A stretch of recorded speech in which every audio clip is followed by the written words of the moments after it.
Boyd Dunleavey, thank you so much for joining us on the pod. What the mother? That never happens. Okay, ready? She's nervous. Boyd Dunleavey, thank you so much for joining us on the Plant Trainers podcast today. Thank you for having me. You're welcome. We're very excited to have you. We're very excited to share your journey and your story with our listeners. And before we do, we wanted to know if you have a moment of gratitude and what you're grateful for today. I just realized I'm gratitude for you guys. I'm gratitude. I'm grateful for you guys. We connected through the Canadian, one of the running magazines in 2017. And so they nominated the top 150 Canadians of 2017 because it was the 150th year of our nation. And I found you guys, and Adam approached me at the time about doing a podcast, and it just wasn't the right time for our family, just with everything that I was dealing with my health history. But it's a very exciting opportunity. Here we are 5 years later, because I'm still alive. And so this is something, that's the thing I'm grateful for today. So there we are. Well, we're grateful you're here. I just want to set the record straight before Adam talks that you found Adam through that running magazine. You didn't find me. My name was not printed in that top 150. I can run, but I'm nowhere close to 150. She was 151st. She missed the cutoff by one person, and that's that was the challenge right there. I just want to give credit where credit's deserved. Come on, it's pretty cool. It's pretty cool though that first of all, that was already 5 years ago. I can't believe how fast time flies. It's also pretty cool that we've been podcasting still for that long. And yeah, I approached you back then, and you did. You said the time wasn't right, but we'll do it when the time is right. And here we are. So thank you for being still alive, right? Yeah, it's awesome. I don't want to let the cat out of the bag, but the long-term prognosis for my health did not include 10 years. Yeah, it's wild. It didn't. So why don't you take us back there and fill the listeners in on what it is that you were going through and what's happened over the last decade, basically. So in 2011, I enjoyed being a slightly overweight mortgage broker who thought that golfing twice a week was a workout. And we had 3 children in 6 years, my wife Denise and I, and we were living in London, Ontario at the time. And it was Canada Day of 2011 that something absolutely horrible came on my body. And we found out pretty quickly that it was acute myeloid leukemia, which is a horrible type of blood cancer. And after 3 rounds of chemotherapy and treatments, the doctors gave us even worse news that without a life-saving stem cell transplant, I wouldn't live the year, most likely. And so this is all very bad news. 2 significant things happened. The community in London, Ontario rallied and said, do what you guys want to do. So we did sort of a quasi make-a-wish and took my kids to Disney. They were 6, 2, and a newborn at the time. So that was amazing. Secondly, a benevolent friend took me to Israel, which was a once-in-a-lifetime trip for me. I had always wanted to see it. I thought life is great. And then sadly, 2 months later, my cancer relapsed because the healthcare system was just overwhelmed with people needing beds and stem cell transplants. And somehow, mercifully, through science, medicine, chemotherapy, a lot of people praying, we were able to get my cancer into remission a second time, which was February of 2012. And my wife on Google found Juravinsky Hospital in Hamilton, Ontario.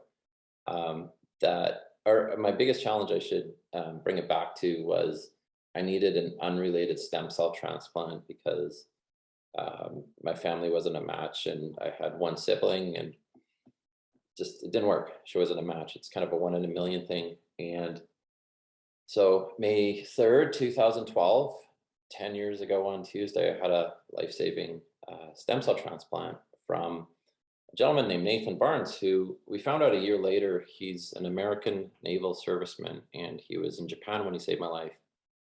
The US Navy paid to fly him from Japan to Washington, D.C. to save my life. And things just sort of kept evolving over time. I mean, through the chemotherapy and radiation, I sadly developed traumatic brain injury and spinal cord trauma. And so I really thought that my life was going to be permanently disabled.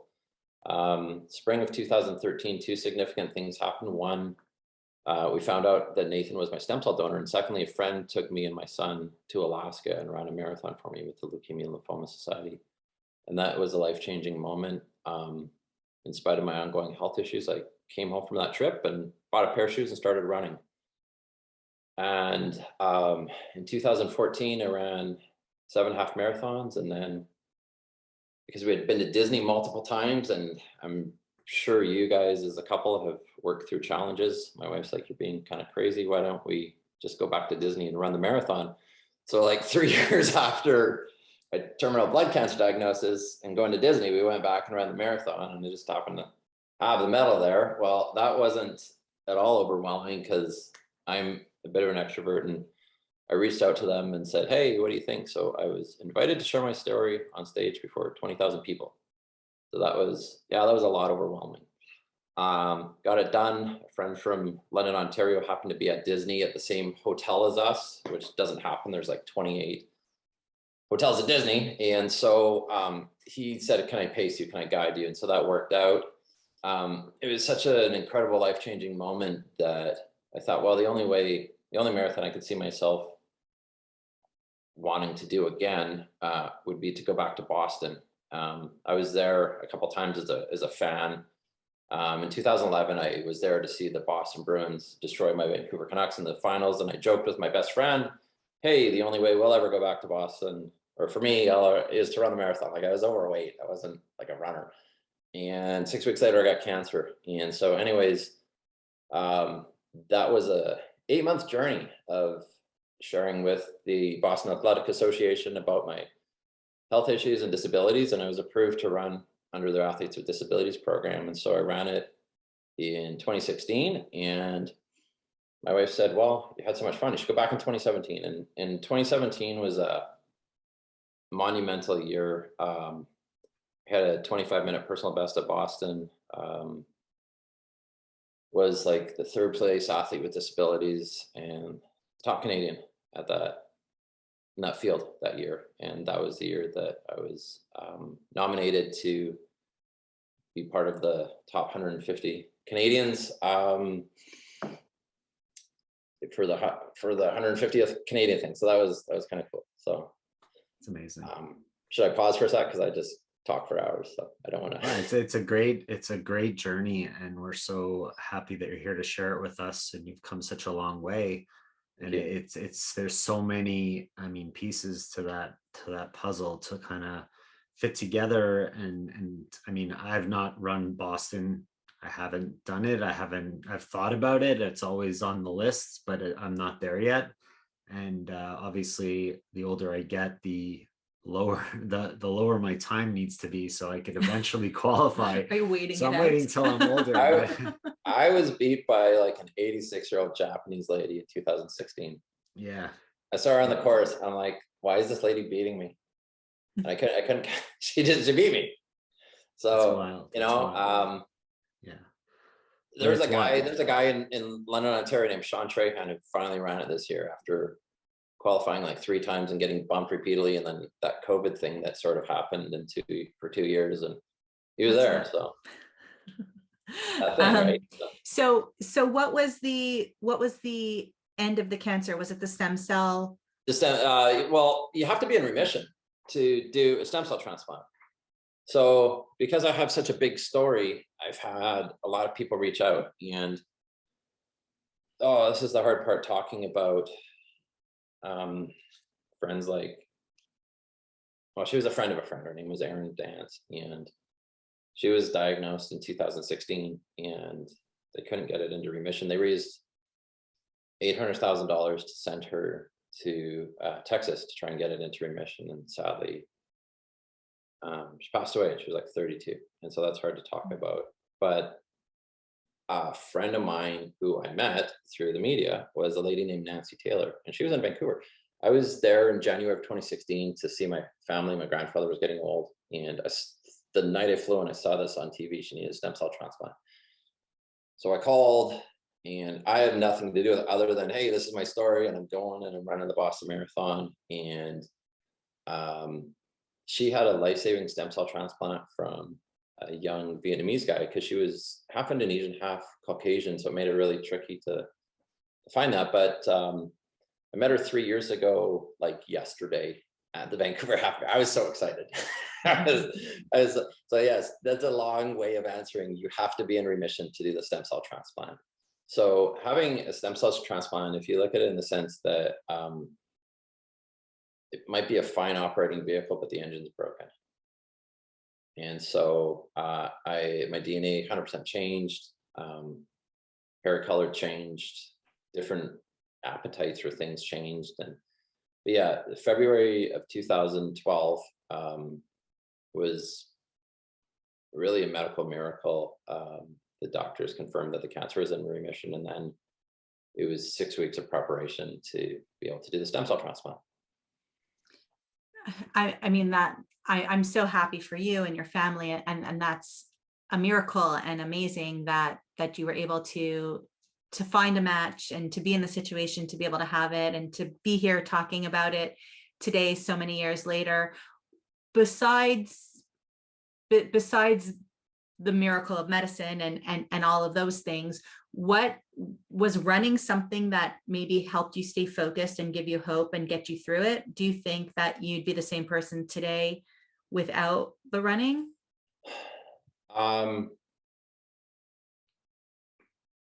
Running was, the buzzword today is mental health, right?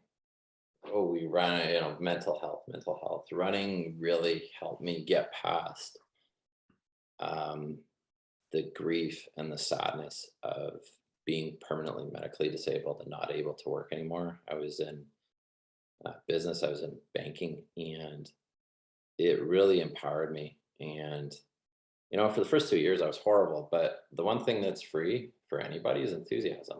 And the one thing that's free is, right, Winston Churchill, my favorite quote from him is, success in life is when you go from failure to failure without losing enthusiasm. And so, but also, I've been running, this is my 10th year running.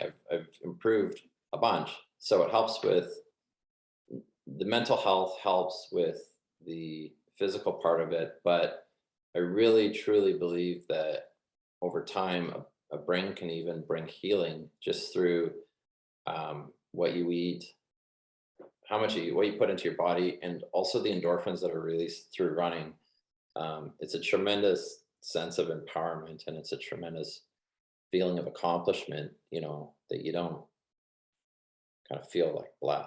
And really interesting, side note was, I've gone for different massage treatments and things like that. And a friend tried, I think it was reflexology on me in 2017. It was his mom. And she was just working on my feet. I'm not advocating for any sort of health treatment, but I could feel the chemotherapy coming out of my feet as she was rubbing my feet 5 years later. I'm like, what is that? I felt like toxins coming out of my body. So it's been a long journey of healing. And, I live with a brain injury, and I live with spinal cord trauma, but I'm also a marathon runner and an athlete. So I think it's wonderful. Yeah, I always felt like when I was training for triathlons and training for marathons that my running especially was something that really helped me channel my energy, my thoughts, my mood, and really overcome a lot of stressful moments. And it was just a way for me to, it's hard to explain unless you do it, I guess, but it was a time for me to relax.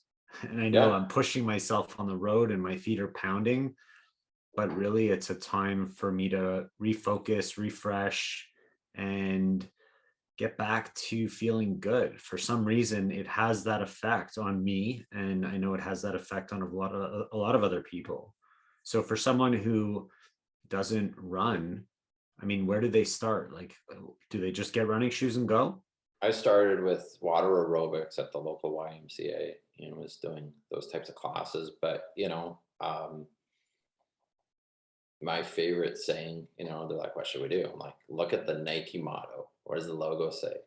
Just do it. Just do it. Embrace the suck, embrace being horrible. And, it's kind of like a lot of things.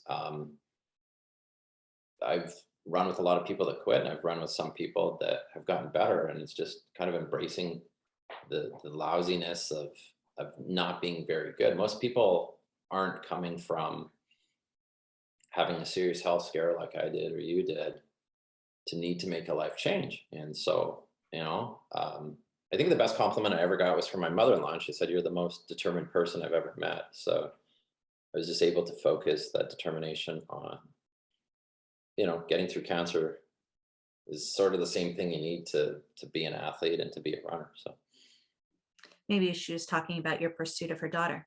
that was, we met, well, on a side note, we met in Perth, West Australia, in 1999. And, we now live in New Brunswick. We moved from Ontario to New Brunswick during the Maritimes, and they were on the other side of the world. So I literally had to fly to the other side of the world to meet her. And yeah, she's pretty awesome. She's the one that found the medication that I take in the hospital to save my life. But she's 100% complete introvert. So I'm surprised that she allows me to do any of this.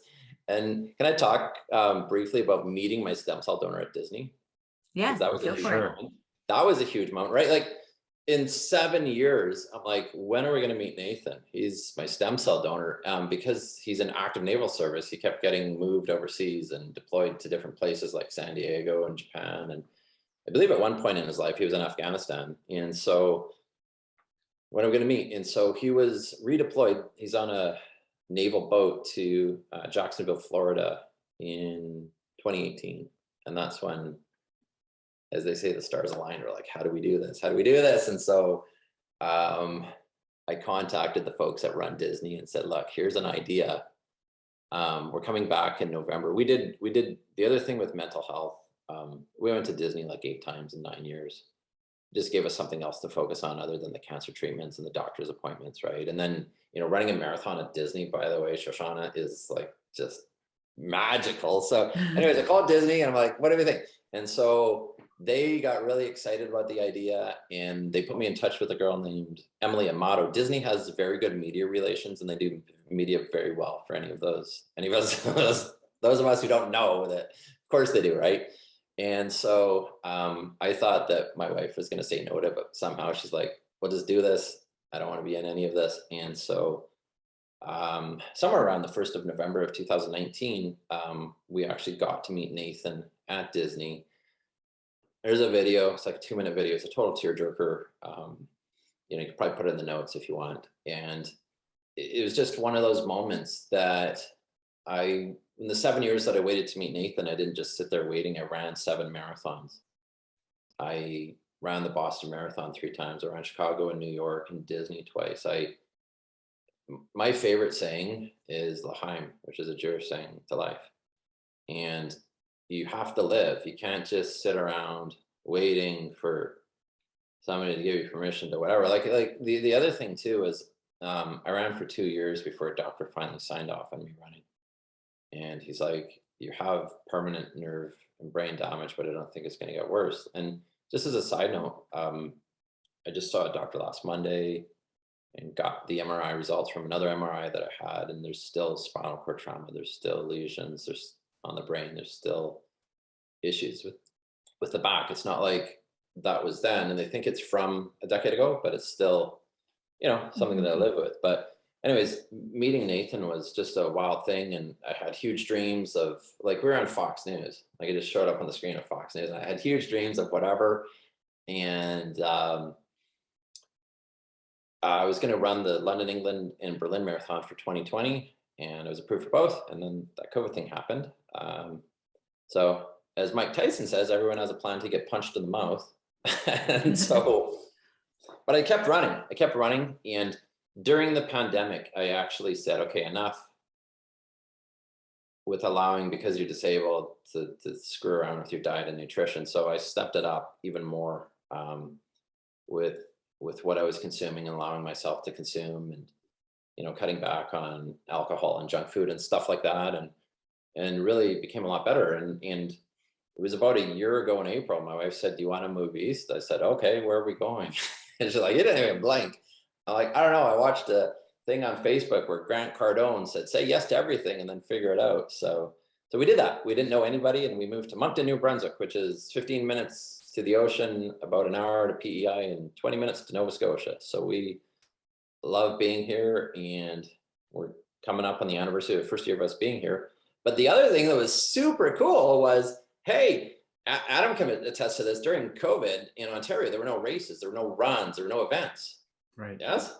Yeah, you're right. Yeah. So we get out here like, hey, they locked down all the provinces, and so I ran 2 marathons last fall, and my toenails are still paying for that because I had never run 2 marathons in 30 days. But I realized, hey, if I can get these things under my belt, the Boston Marathon in April.